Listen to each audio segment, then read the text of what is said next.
tardes, amigos. Estamos en tiempo de entrevista, estamos en tiempo de las aventuras de la espada, el programa de radio de esta emisora para los libros recién salidos del horno o casi recién salidos del horno, sobre todo de historia de España, porque estamos en España y lo que nos interesa es nuestra historia. No es que no vayamos a hablar de otras, también podemos hacerlo, pero lo suyo es que hablemos de la nuestra. Y hoy, hemos traído a un autor que personalmente yo no conocía, conocía de oídas de su existencia.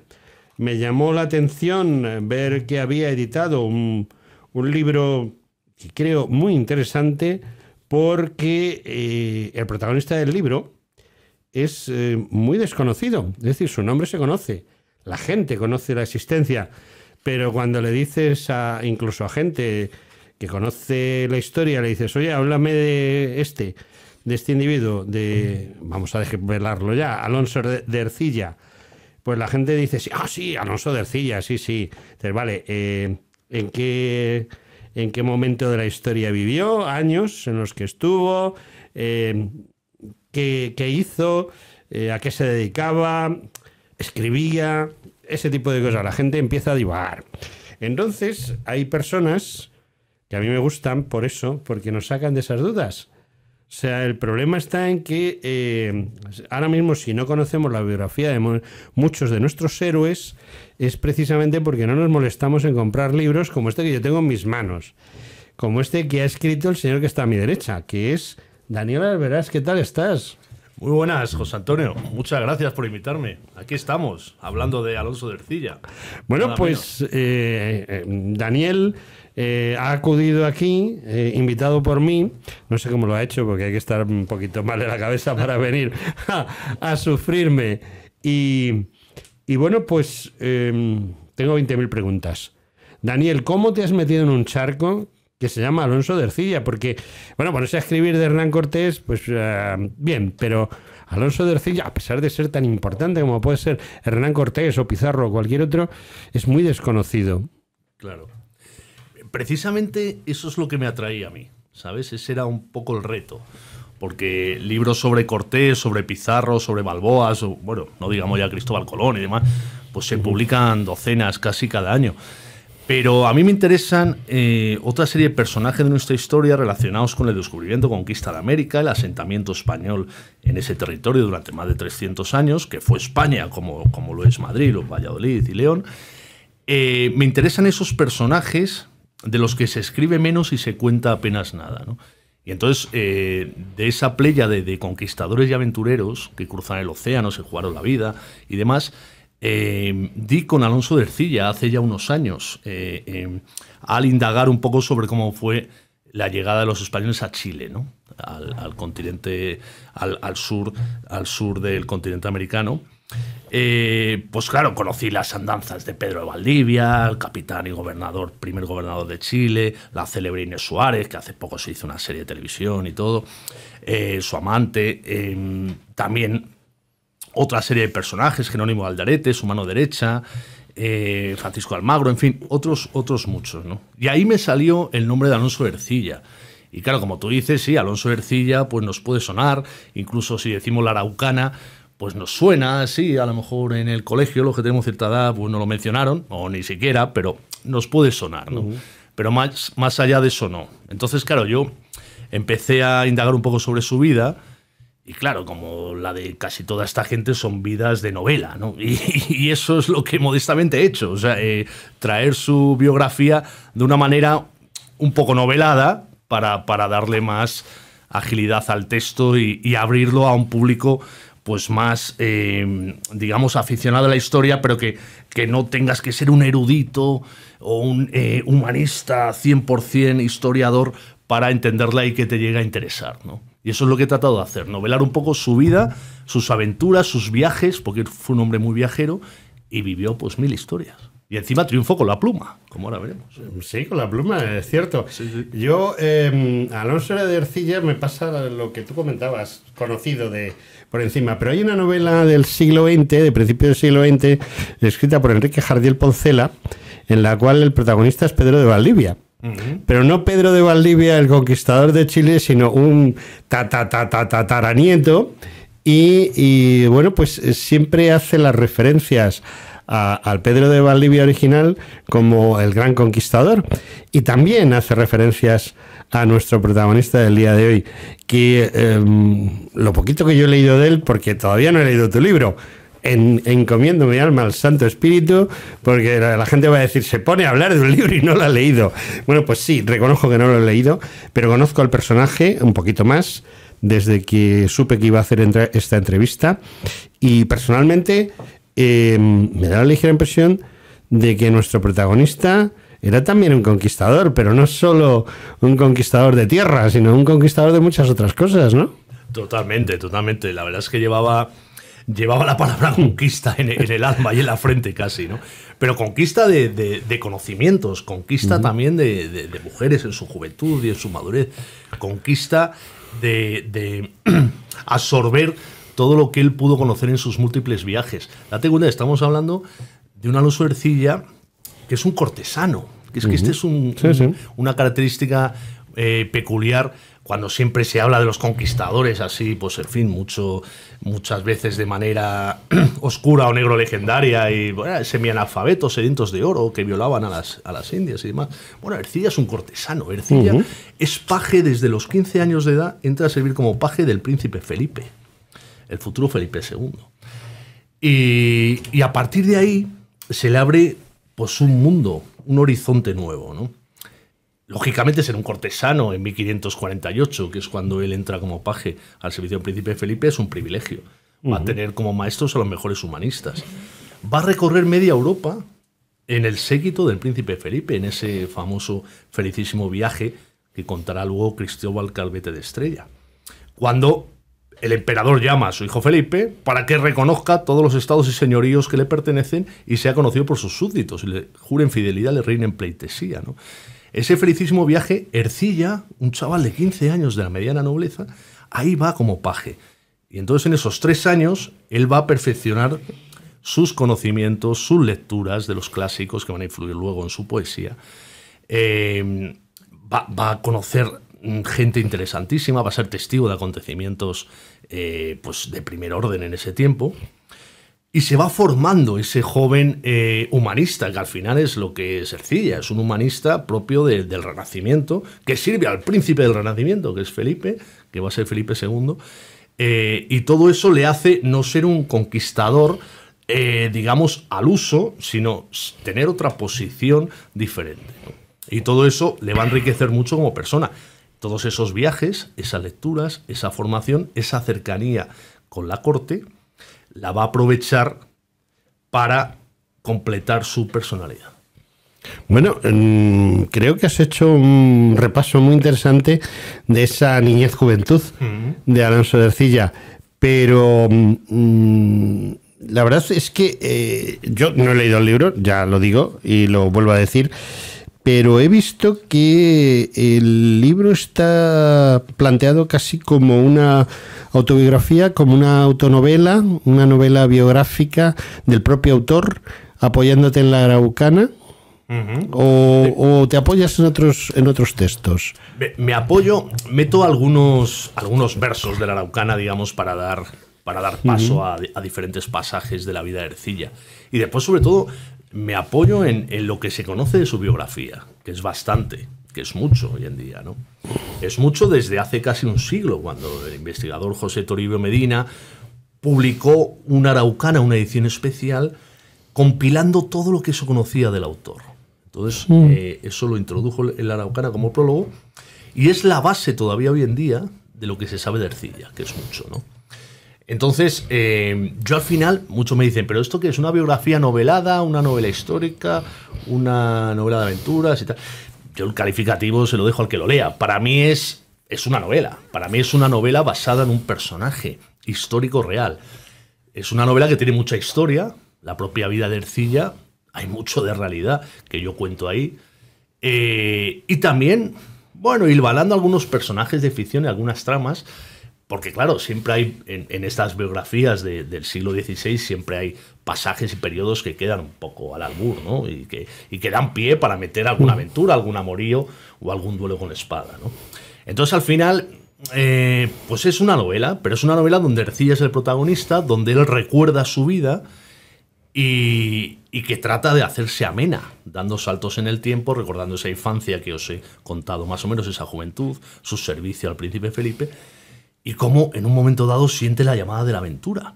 Él ya es un hombre de letras, es un hombre formado, y a los 21 o 22 años oye hablar de las Indias, del Perú que está revuelto, de Chile, del ignoto Chile, donde los temibles araucanos, los mapuches del sur, han masacrado a Pedro de Valdivia, que se lo han comido vivo prácticamente, y a otras decenas de españoles, y está en riesgo de perderse todo lo que se ha avanzado en esa gobernación, ¿no? Y entonces ahí Ercilla le sorprende al príncipe Felipe, porque le pide licencia para embarcarse a las Indias, en la flota que se está formando para llevar a un nuevo virrey del Perú y un nuevo gobernador de Chile. Pero es este siglo XVI, ¿no? Es este siglo de las armas y las letras, ¿no? O sea, Ercilla es un servidor del príncipe, ha completado su formación humanística y quiere dar ese paso hacia la aventura, hacia la gloria, dejar fama y memoria de mí, como escribía Pedro de Valdivia en sus cartas, ¿no? Es ese espíritu de ese siglo, ¿no? De expansión, de ese orbe hispano que lleva a muchos nobles y villanos a embarcarse hacia las Indias. En este caso es un cortesano, es Ercilla, que tiene una formación superior a la media, el que va a probar fortuna como soldado. Y así se va a embarcar. En el verano de 1555 se embarca en una flota inmensa que se forma de 90 galeones, que lleva al virrey del Perú, al gobernador de Chile, y ahí va Ercilla, con licencia del príncipe como soldado.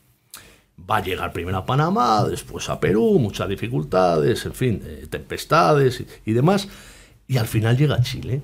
Y en Chile se encuentra pues un territorio fascinante, porque es el confín del continente, está poblado por unos pueblos indígenas muy aguerridos, que no se someten, que son orgullosos, que son valientes a su manera, y que atacan constantemente a los españoles, sin importarles las pérdidas que sufren en sus propias filas. Los españoles son pocos, están dispersos, y las pasan canutas. Entonces tienen avances y retrocesos. Y Ercilla todo eso, aparte de un paisaje plagado de volcanes, la cordillera de los Andes, los lagos, las tormentas, el sur boscoso de Chile, que es fascinante, todo eso le deja impresionado.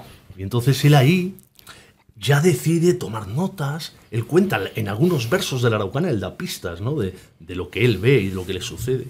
Y cómo va tomando notas en pequeños trozos de papel, pequeños trozos de cuero cuando se le acaba el papel, con la idea ya de contarlo cuando regrese a España, ¿no? De escribir una crónica, escribir un poema épico, que es lo que hará años después. Y además se decide hacerlo en verso, ya que ha leído a los clásicos, griegos y romanos, y también otras influencias italianas y demás, aparte de los españoles del siglo XV, decide hacerlo en verso. Pero yo creo, esa experiencia, que además no dura mucho, porque él en Chile batalla 2 años contra los mapuches en la guerra de Arauco. Apenas son 2 años, pero son 2 años muy intensos, de campaña militar, con exploraciones, adentrándose en territorios donde antes no habían llegado los españoles, teniendo que retroceder, capturando a caciques y, bueno, dándoles su escarmiento, perdiendo españoles por el camino. Pero tal es la impresión que le produce que él decide contarlo, porque las noticias en España sobre Chile pues las conocen muy pocos. Entonces, ese yo creo que va a ser también uno de los factores del éxito que va a tener cuando por fin publica la Araucana. Bueno, yo estoy viendo a un autor que escribe muy bien hablando, o sea, con que cuando escriba sobre el papel tiene que ser estupendo. Es un tema muy interesante.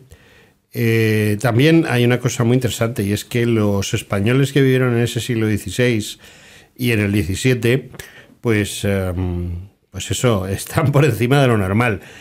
La formación humanística es tremenda. Yo no sé si cuál es la formación, seguro que tú sí lo sabes, en qué lugar se formó como bachiller, porque en esa época la gente se formaba, el título máximo era el de bachiller, ¿no? Y él se formó como bachiller en Madrid o en Alcalá o o según iba circulando? Es que él tuvo, yo creo que no fue ni bachiller, o sea, como título, digamos, expedido oficialmente, porque tuvo una vida itinerante. O sea, tuvo una vida en la infancia. Él pierde a su padre muy pronto. Su padre era un personaje importante, era don Fortún García de Ercilla, que era un jurisconsulto, era un hombre de leyes, consejero real del emperador Carlos. O sea, era un hombre muy apreciado ya en la corte. Pero muere cuando Alonso de Ercilla, su hijo menor, tiene 1 año de vida. Entonces, claro, su madre, doña Leonor de Zúñiga, tiene que sacar adelante a su prole, que tienen 6 hijos la pareja, ¿no? 3 mujeres y 3 hombres. Y Ercilla es el menor de todos. Total, la mujer lo va a hacer lo mejor que puede. Pues sí, le va a dar una formación a los hijos, pero ella al final encuentra el mejor acomodo para su hijo menor en la corte. Qué mejor sitio que la corte. Que ahí le acaben de formar como hombre, ¿no? Le formen como ese hombre humanista del siglo XVI. Entonces, con 15 años consigue colocarle como paje. Entonces ahí Ercilla, que nada más incorporarse, empieza el viaje ese por Europa que te contaba, que dura 3 años, hasta los 18 años, va a completar su formación sobre la marcha, bajo la tutela del preceptor de pajes, que es Juan Cristóbal Calvete de Estrella, humanista, maestro de latín del príncipe Felipe, nada menos. Sí, porque en esa época lo del latín era básico. Claro, totalmente.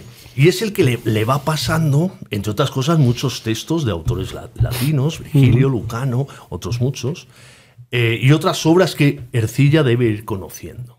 Entonces, digamos que no es una formación reglada, digamos, desde niño hasta sacarse el título de bachiller, incluso otros, sino una formación acelerada en el camino y en esa pubertad, ¿no? Es lo que le va a hacer a Ercilla, pues un hombre conocedor sobre todo de las artes y de las letras, que él domina a la perfección para escribir después una obra tan magna como la Araucana, que son, pues no sé cuántos cantos son ahora ni cuántos versos, pero son cientos y cientos de versos en octava real, muy polidos y muy del gusto de ese renacimiento que se da en el siglo XVI, en la segunda mitad del siglo XVI, ¿no? Segunda mitad del siglo XVI, siglo XVII. Todos los de la pluma son también de la espada. Lope, por ejemplo, Miguel de Cervantes, por ejemplo, Pedro Calderón de la Barca, por ejemplo, todos ellos, además, no es simplemente que hayan llevado espada, sino que han estado en guerras importantes y se han jugado la vida bien jugada. La mayoría de los hombres de esa época, de los hombres famosos, que por ejemplo a Pedro Calderón de la Barca todo el mundo lo conoce porque en un momento dado fue eclesiástico y porque escribió, pero se les olvida que fue sargento de infantería. Claro. Eso se olvida. Lo de eclesiástico solían acabar muchos en su madurez, ¿no? Sí, por como el propio Lope. Pero antes, efectivamente, habían batido el cobre. Sí, porque, bueno, concretamente, Lope había sido infante de marina. Claro. Y prácticamente casi todos, excepto raras excepciones, por algún otro motivo, por ejemplo Quevedo, pues porque era cojitranco y tenía problemas con la vista, con lo cual no fue admitido. Pero no quitaba para que fuera un espadachín de primera y de profesión espía, porque en realidad fue el James Bond de su época. Total. Y eso me lleva a una pregunta, que es ¿qué es más importante en Alonso? ¿La espada o la pluma? Es que en su caso es que son indivisibles. O sea, yo creo que en todos estos personajes se retroalimentan. En su caso va a ser la pluma porque es con lo que triunfa. Se hace un hombre célebre, un hombre de letras muy admirado por el propio joven Cervantes, que le llega a conocer en vida. El aún más joven Lope llega a conocer a Ercilla en vida, leen su Araucana y le dedican después versos elogiosos a Ercilla, ¿no? Pero claro, ese éxito en las letras se debe también a su experiencia como soldado, ¿no? Porque si no se llega a embarcar por ansias de gloria y de aventura y de luchar por su rey en esa flota que llega al Perú y después a Chile para pelear contra los más fieros enemigos del Imperio Español en América en ese momento, que eran los mapuches, los araucanos, pues no hubiera tenido ese bagaje para él después componer esos versos, ¿no? Entonces, claro, está muy unido. Pero, hombre, es verdad que la experiencia militar de Ercilla dura poco tiempo, pero es muy intensa y le marca. Y le hace después plasmar todo lo que ha visto, gracias a su ingenio y su formación humanística, sobre el papel, en verso. Entonces, claro, cuando él por fin la publica, han pasado ya unos años, la publica la primera parte en 1569 en Madrid. Se pasó 14 años de su viaje Efectivamente. a Chile. Sí, y ha vuelto a Madrid pues a lo mejor 5 años antes y tal, pero claro, tiene dificultades y al final le cuesta, pero al final publica esa primera parte. Y claro, ya sorprende, ¿no?, esa publicación, porque nadie ha escrito en ese verso tan rico sobre un territorio tan lejano y una guerra tan poco conocida, ¿no? Y pocos años después él se anima, porque al final él va a escribir esta obra prácticamente durante casi toda su vida, ¿no? Porque años después él tiene mucho más en la cabeza y ve que ha tenido cierto éxito y dice, bueno, pues voy a escribir una segunda parte. Y sale en 1578, casi 10 años después de la primera. Y claro, con esta segunda parte ya sí que es un bestseller, ya es un pelotazo. De hecho, a partir de 1580, Ercilla está en la cumbre literaria. De hecho, le premian también con un cargo más de examinador de libros o censor de libros. Ercilla revisa y da su autorización para que se publiquen ciertos libros. Y se traslada a Lisboa. Él sigue siendo un hombre del rey, de Felipe II, un cortesano. Ya es gentilhombre de su cámara, no es paje, es gentilhombre de su cámara. Y le acompaña pues en determinados viajes. Claro, cuando surge la guerra en Portugal, Ercilla se traslada con la corte a Portugal. Y está en Portugal en 1581, 1582. La batalla de las Islas Terceiras y demás. Y en ese Portugal es donde la mayoría de expertos coinciden que conoce a Cervantes. Que acaba de llegar de Lepanto, le va a Lisboa buscando oficio, buscando mercedes. Le mandan como espía a Argel. Bueno, ya que conoces aquello. No, a Orán y tal. Bueno, por ahí por la costa africana. Sí. Regresa a Lisboa para pedir alguna ocupación más o que le suban el salario, no tiene mucho éxito y parece que ahí conoce a Ercilla, del que ya ha leído la Araucana. Y entonces, claro, yo esto lo novelo un poquito y digamos que Cervantes le pide consejo a Ercilla. En ese momento Lope también estaba por allí. Porque claro. Justo en ese momento. Mira, sin hacer spoiler, también yo he metido a un joven Lope que anda por allí, que se ha embarcado. Huyendo quizás de un lío de faldas, en fin, estas cosas. Raro, Lope, huir de un lío de faldas, ¿no? En el Feni de los ingenios no solían pasar desde joven, ¿no? Porque aquí Lope era jovencito. Pero efectivamente está embarcado y también conoce a Ercilla en Portugal. Todo eso yo lo tramo ahí de una manera, bueno, que he buscado que sea curiosa y demás, ¿no? Y también admira a Ercilla desde el principio. Tú fíjate que muchos años después de que Ercilla muere en 1594 en Madrid. No hemos dicho que es madrileño, él es madrileño. Eso no lo sabía yo. Su familia era de Bermeo, de Vizcaya. Él nace en Madrid y después va a morir en Madrid y demás. De hecho, él vivió en las casas del Cordón, en la Plaza del Cordón de Madrid, al lado de la Plaza Bahía. Que fíjate que es curioso, que es que el otro día pasaba otra vez y las casas del Cordón, sabes que hay una placa que recuerda, aquí estuvo bajo arresto Antonio Pérez, secretario de Felipe II, de 1575 a 1500 tal, hasta que huyó a Aragón y tal. Sí.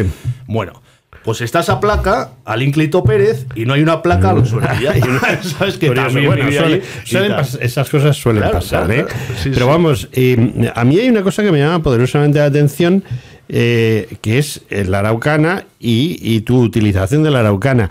¿Estamos ante un remake del Mío Cid? Es decir, ¿es ese tipo de obra en la cual se trata de ensalzar, de llevar a lo más alto a los héroes? Claro. Hombre, es un poema épico. Entonces, lógicamente, Ercilla hace un retrato muy heroico de todos los que participan en esa conquista del duro Chile, ¿no? Pero de todos, digo de todos, o sea, tanto de los españoles como de los araucanos, de los mapuches, porque él, si algo hace Ercilla es darle el justo valor y mérito a los enemigos, ¿no? A esos indios tan aguerridos que son los mapuches. Pero claro que hay mucho heroísmo, hay mucha viveza en los combates, es un narrador extraordinario. De hecho, se nota que él ha estado presente en algunas de esas batallas y en las que no ha estado presente se ha documentado y se ha informado bien por parte de otros soldados veteranos. Lógicamente, al ponerlo en forma lírica, en poema, se concede licencias, le da un dramatismo extraordinario, seguramente exagera como hacen todos los cronistas de aquel tiempo, pero este Poémica tiene su verdad en todos esos versos. Claro que sí. No solo los de esa época. Bueno, sí, bueno, lo de ahora es que directamente ya se lo inventan. Se lo inventan, o sea, vamos a ver. Mucho más grave ahora. Muchísimo más grave, aunque bueno, a veces, no sé, yo el otro día discutía con un autor, porque el autor había reflejado, no vamos a decir el pecado, sí el pecado, pero no el pecador, y bueno, pues había inventado ciertas cosas, entonces yo le tuve que decir, perdona, yo estuve allí. Entonces lo que estás contando me parece muy bien, pero te estás pasando 3 pueblos porque, bueno, ni somos tan machos ni éramos muchos. Claro. No, bueno, tal, no sé qué. Y ese es quizá el problema de estos poemas épicos, la mesura, ¿no? La medida. ¿Alonso de Ercilla tiene medida o se le va la pluma? Se le va, un poco se le va, porque como él ve que ha gustado su primera parte, sí, incide en la segunda y sí, llega a hacer una tercera. Sí. Y entonces, no es que cada una sea más florida o más tal, pero sí que utiliza más juegos retóricos, mete otros personajes, sí, mete traslaciones de lugar y tiempo. O sea, bueno, juega con diferentes escenarios. No solo se centra ya en esa guerra en Arauco, sino que incluso narra un poco la batalla de las Islas Terceras, también la narra un poco, lo que sucede en Portugal. Sí. Pero bueno, son juegos, digamos, licencias que se permite y que parece que agradan mucho, claro, porque la prueba es que, fíjate, en vida de Ercilla, decíamos que él muere en 1594, sí, en noviembre, aquí en Madrid, se van a cumplir 430 años de su muerte, si no me equivoco, ahora en noviembre. Solo en vida de Ercilla, se han publicado más de 15 ediciones de la Araucana. O sea, y eso en aquel tiempo era un pelotazo. Eso era un pelotazo, sí. Oye, a mí me llama la atención y me gustaría que vosotros, los que escribís de esa época, pues yo escribo de otras, no de esa, pero los que escribís de esa época podríais aprovechar para forzar un poco el que obras... ha habido una obra que para mí es una gran obra porque es la única, que estamos hablando de A la Triste. A la Triste es una gran película, es una gran película, nadie lo puede negar. Luego, como novela, hombre, no es santo de mi devoción su autor, porque digamos que se va cambiando de bando ideológicamente según le interesa, lo cual para mí no es bueno. Pero lo que sí es cierto es que yo creo que os vais a mover, o tú concretamente te vas a mover para convertir la Araucana y tu libro en una película. ¿Existe esa posibilidad? Bueno, porque sería ideal. ¿Tú crees que es factible? Ojalá, hombre, claro que es factible. Pues, lo que hace falta es dinero, ¿no? Dinero y que te llegue aquí alguien interesado, Mel Gibson, de turno, porque si tiene que ser uno de aquí, la llevamos claramente. Hombre, aquí a veces aquí puede ser que incluso haya algún buen director. Sí. El problema es el productor. Claro, porque no, claro, la pasta. La pasta y que bueno, lo que está de moda es, por ejemplo, la segunda parte de Valer, donde todos los de Valer pues fallaban por algún sitio. Totalmente. O sea, hay un contraste entre Valer, la de los años 40, sí, y la Valer de hace 4 días. El contraste es brutal. Entonces nos enfrentamos, o tú aceptarías que te hiciesen la película y que te tocasen un poco el guión, o no aceptarías que te tocasen el guión. Hombre, pues no mucho, o sea, no mucho, porque si a estas alturas se interesaran por la novela para hacer un tal, hombre, yo pediría... Sí, porque rápidamente hoy en día lo que está de moda es Alonso de Ercilla es un conquistador y violador, es un violador, claro, un ladrón, no sé qué. No iba a transigir. No ibas a transigir. Fácilmente no. No, es que yo creo que no vas a transigir, pero me gusta hacer la pregunta. No, porque... A ver si nos escucha algún productor que tenga 2 dedos de frente. Perdería el sentido, ¿no? ¿Y tú crees que yo no he hecho eso? ¿Tú crees que triunfaría una serie de televisión o una película hecha sobre tu libro? Hombre, si se hace bien, ¿por qué no? Claro, pues es que es cuestión de ponerle interés y poner los medios también. Claro, y quitar ideología. Quitar toda la ideología que sea posible, por lo menos. Sí, porque y sobre todo el presentismo, ¿sabes? Las tontunas de ahora, el lenguaje.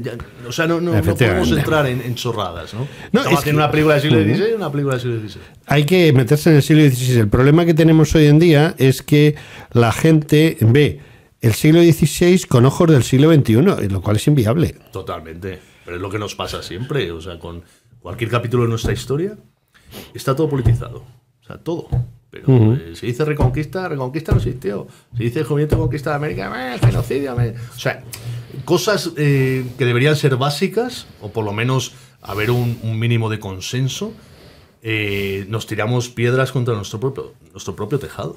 O sea, es increíble. Yo creo que eso no pasa en ningún país del mundo, ¿sabes? Solo pasa en España, ¿no? Es que la leyenda negra ha sido tremenda con nosotros por culpa de nosotros mismos. Totalmente. O sea, aquí la leyenda negra empezó a aceptarse por culpa de Felipe V, como tú bien sabrás. Es decir, hasta Felipe V la leyenda negra pues ni como es que no existía. Pero los Borbones tratan de justificar su aceptación del trono de España apoyándose precisamente en la leyenda negra, porque ellos, como son franceses, lo van a arreglar. Digamos que la rescatan, pero ya estaba ahí, ¿eh? Sí, estaba desde el siglo XV, posiblemente. Los Borgia en Italia, los marranos, todo es eso. Donde empieza a surgir. Y después ya con América, Flavio Bartolomé de las Casas, el ínclito Pérez que te nombraron. Bueno, el amigo Pérez, cuando se fue a Inglaterra, exacto. Libelos, tal, ¿no? Sí, pero es que eso es muy típico de los traidores. O sea, no. España, en todos los países del mundo hay traidores, pero los nuestros han sido especiales. Totalmente. O sea, es de primera división, total y absoluta. Totalmente. Me estoy quedando sin tiempo. Ajá. Me quedan dos preguntas. Una, tú ya has hecho alguna otra cosa. Sí. Aquí en la solapa del libro se ve. En la solapa del libro editado por HRM Ediciones. Es el primer libro de esta editorial que yo entrevisto al autor. ¿Ah, sí? Sí. Te voy a decir por qué. Simplemente porque yo he hablado con... A ver si el señor de HRM, señores, en diversas ocasiones les he pedido a ustedes que me envíen autores y libros y estoy esperando. Pero estamos hablando de hace 6 o 7 años, ¿eh? Desde que prácticamente empieza HRM, empecé. Pues sabes que tienen buenos libros publicados. Tienen muy buenos libros, pero claro, el tema es el siguiente. O sea, esto es un consenso. Claro. O sea, yo, ¿por qué entrevisto a Daniel? Pues porque Daniel y yo hemos llegado a ese consenso. Si yo le digo a su editorial, oye, mándame a Daniel, y su editorial me ignora, pues yo nunca hubiese entrevistado a Daniel. Que ese es el problema con HRM, que ha hecho cosas muy buenas. También tienes cosas con SND, yo me digo fabulosamente bien. Álvaro es un tío fabuloso. Álvaro es un grande. Mis 2 libros anteriores fue con SND. Bueno, pues si ahora he cambiado es porque él publica menos novela. Sí, él es más historia pura y dura. Próximo libro. Que esa es mi primera de las dos preguntas. Próximo libro, pues estoy dándole vueltas, porque como todavía está tan reciente, ¿no? Y tengo varias ideas y varias historias por contar, ¿no? Pero todavía no lo sé. Pues estoy todavía aquí de promoción. Bueno, pues la verdad, el libro, como todo libro, hay que promocionarlo, pero yo te digo una cosa. Necesita muy poquita promoción. Dicen que el buen paño en el arca se vende. No es que sea eso lo que se pretende. Pero vamos a ver, el tema está en que es o sea, a simple vista merece la pena. Segunda pregunta. Yo bajo por la... ¿Tú eres de Madrid? Sí. Bueno, yo también. Yo estudié en el Real Seminario de Nobles. ¿Sabes cuál es el Real Seminario? El Instituto San Isidro. Claro. Igual que Lope, igual que Cervantes. Todos los grandes, todos los grandes estudiaron en el Real Seminario de Nobles. En la ahora calle de los Estudios, esquina a la calle de Toledo. Y pues ahí entré yo a aprender a leer y a escribir, porque en mi época, que yo soy muy mayor, en mi época había párvulos en los institutos, ¿sabes? Claro. Y salí de allí con el COU, la primera promoción que hubo de COU en España, pero solo en el San Isidro. Qué bueno. Ya el siguiente año ya el COU lo hicieron en todos los sitios, nosotros hicieron un experimento. Entonces yo estoy muy eso de que, oiga, que yo he estudiado en el Real Seminario de Nobles. La gente alucina y dice, Hombre, ¿eso qué es? Eso viste mucho. ¿Eso qué es, no? Pues mire usted, donde estudió Lope de Vega, pero no al mismo tiempo. Bueno, bromas aparte, tú estás en lo alto de la calle Carretas, bajas hacia Sol, doblas la esquina, o sea, llegas a Sol, doblas la esquina y ahí hay una librería frente a la cual asesinaron a Canalejas. Efectivamente. Bueno, pues Canalejas estaba mirando el escaparate, tú llegas allí y miras el escaparate que estaba mirando Canalejas. Imposible, porque ahora hay una cosa de comida rápida, una chorrada de esas. Quitaron la librería San Martín, que era un referente de libros de historia de libros de geografía, de libros técnicos. Pero yo siempre lo pongo de ejemplo. Tenía que haber una librería San Martín en la Puerta del Sol. San Martín o como la quieras llamar, pero una librería de ese calibre. Entonces tú pasas por allí y en la vitrina de la librería, es decir, en el cristal de la librería, que antes se llamaban vitrinas, no sé por qué, ahora ya, bueno, es que hasta el idioma lo estamos perdiendo. Y ves allí puesto en el centro, en un pequeño atril, un libro que pone Alonso de Ercilla, soldado y poeta de las Indias. HRM, Daniel Arberas, Alonso, este que tengo yo en la mano. Eso es. ¿Por qué entras y lo compras? Hombre, lo compro porque conozco a Daniel Arberas, que es un gran autor. Entonces digo, anda, Alonso Ercilla. No he leído nada sobre Ercilla. ¿Quién será este personaje? Me suena un poco. No sé, o sea, al final tiene que ser una mezcla, ¿no? De curiosidad tuya como lector, de querer adentrarte en una historia que no conoces y en una historia que es nuestra, ¿no? O sea, y que se nos ha olvidado y que no nos la cuentan y que, bueno, de una manera amena, aparte de conocer a Ercilla, vas a conocer muchas cosas, ¿sabes? Cómo se movía la corte, los viajes del príncipe Felipe, cómo suceden acontecimientos en las Indias que marcan y hacen circular personas y bienes, cómo ese Ercilla aventurero se lanza a ese territorio a pelear, ¿no? Cómo esa formación humanística le hace concebir un poema que se hace universal y que llega hasta nuestros días. Cómo es admirado por Cervantes y Lope. O sea, en fin, al final hay muchas claves y claro, hay que lanzarse a comprar ese libro de la vitrina, como tú dices. Vale, bueno, pues el libro de la vitrina que tengo en las manos, que confieso que no he leído, pero lo he ojeado y bueno, la sensación que tengo es que cuando tenga un rato libre lo voy a leer. Hombre, claro que si eso te vale, hombre, lo tienes que pues hacer. Creo que es una buena crítica, ¿no? Sí. Bueno, y creo que esa crítica espero que les guste a las personas que nos oyen y nos ven en todo momento y bueno, lo único que puedo decir es que me gustaría que volviese otro día por aquí, porque no te creas que es tan fácil hablar de historia con la gente. Hay algún autor que se ha sentado en el sillón a mi derecha y que a mí me han dado ganas de tirarlo por la escalera. ¿Ah, sí? Uy, si yo te contara. Es que la Wikipedia hace estragos. Ya. No, la Wikipedia, el corta y pega, no. Pero vamos a ver, en este caso, voy a ser sincero. Me da la ligera impresión de que tienes muchísimas más cosas que contar que las que cuentas en las 355 páginas de este libro, que son justo las que tiene que tener un libro. Yo siempre digo lo mismo y José María, mi técnico, lo sabe, que a mí me gustan los libros de en torno a las 300 páginas. Todo lo que supere las 350, 400, es que no quiero ni verlo. Sí. A mí me pasa un poco igual, pero como lector a veces me tengo que leer libros más tochos, digamos, ¿no? Y algunos están muy bien, hay que reconocer ese mérito. Pero yo como escritor, claro, yo también tengo un perfil periodístico, soy periodista, he ido haciendo mis cosas y después tengo un máster en historia y tal. Pero a la hora de narrar me gusta ser ágil, entretener y que la gente se quede con la intriga, que pase al siguiente capítulo y no meter una brasa impresionante de 7 páginas de paja, de te cuento cómo era el caballo de no sé quién, es que me da igual el caballo, o sea, yo quiero que me cuentes qué pasó en esa cabalgada y demás, ¿no? Entonces es mi estilo, o sea, hay otros y gente que escribe mucho mejor que yo, está claro, pero a mí me sale hacerlo así, porque aspiro a que me lea pues la gente del común, como se decía antes, o sea, la gente del común, pero con cierto interés por la historia y por la lectura. Pues solo me queda una cosa, emplazarte. Claro que sí. ¿Emplazado quedas? Emplazado quedo, claro que sí. Pues ya está, pues ya despedirme. Amigos, Alonso de Ercilla, Daniel Arberas. Es Arberas, ¿no? Es Arberas. ¡Ah, Arberas! Perdón. Sí. No lleva que no, yo no he visto el acento. No, Arberas. Me he quedado tan ancho. Daniel Arberas. Eso es. Alonso de Ercilla. No vayan a San Martín a comprarlo, pero sí a cualquiera otra de las librerías que lo tienen. Y bueno, y emplazado quedas. Amigo, muchas gracias por venir. Muchas gracias a vosotros, José Antonio, claro que sí.